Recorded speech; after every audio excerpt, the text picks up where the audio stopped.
Welcome everybody to a look at the seventh film in Furious Swords and Fantastic Warriors, the heroic cinema of Chang-Chi, back from Eureka Classics. And the seventh film is 1967's The Trail of the Broken Blade. So we are going a little bit back in terms of Chang-Chi's directorial filmography, as obviously the previous two films were from 1975 and 1983 respectively.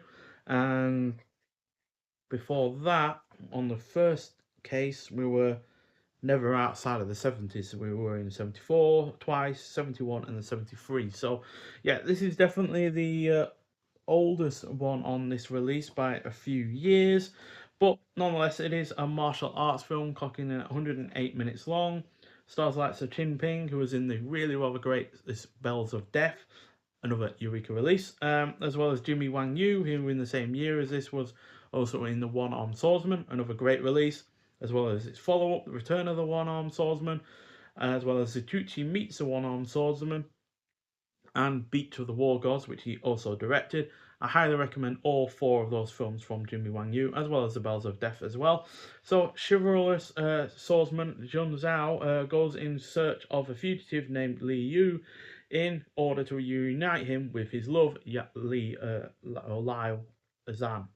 The other two men meet and become loyal brothers.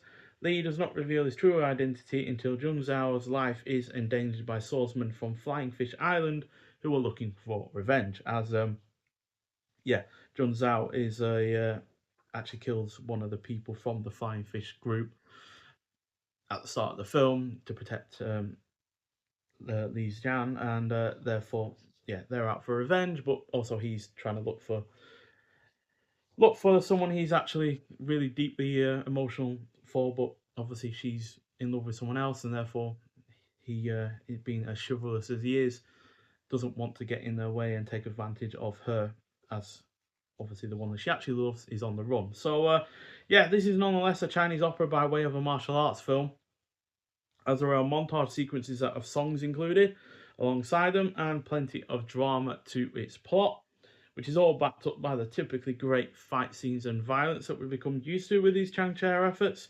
The cast is also excellent, the pacing is on point, the production is solid, it looks superb, the score songs are good, it is engaging throughout, has effective characterization, and a really rather satisfying conclusion, which is yeah, emotionally resonant and fits the bill when it comes to the rest of the film itself. So, yeah, this is my favourite of this side of the release. To be honest, it comfortably beats the previous two films, as it's not as needlessly complex as what was it called again? The Weird Man was, and neither is it as short and unsubstantial as the Fantastic Magic Baby. So, yeah, 4.5 out of 5 comfortably.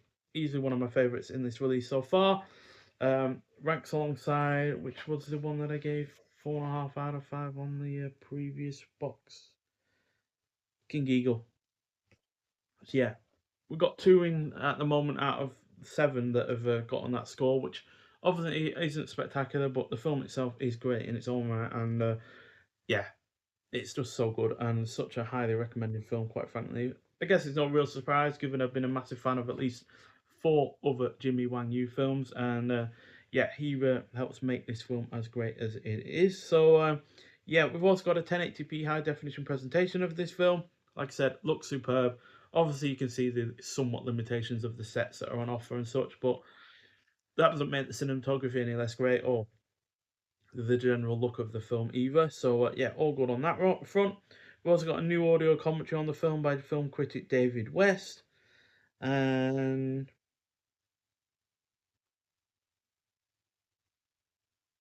that's it in terms of extras directly anyway. But we do have an optional English dub for this film as well. So if you are not so inclined to read subtitles, then yeah, you can watch that dub if you so wish. So yeah, excellent film. Certainly somewhat makes up for the previous two, which on the whole were a little bit of a letdown. So yeah, hopefully the other 3 final films in this box set maintain some of this quality, if not exceed it. But regardless, it is a great film in its own right, and yeah, again, just shows that Jimmy Wang Yu is probably one of my favourite actors in these kind of films, to be honest, because now he's 5 for 5. So yeah, like I said, highly recommend the other four that I mentioned from him, but also highly recommend this one. But nonetheless, if you have seen this film before, I'd like to hear your thoughts on it. But thank you for watching, and I'll see you in the next one. Bye.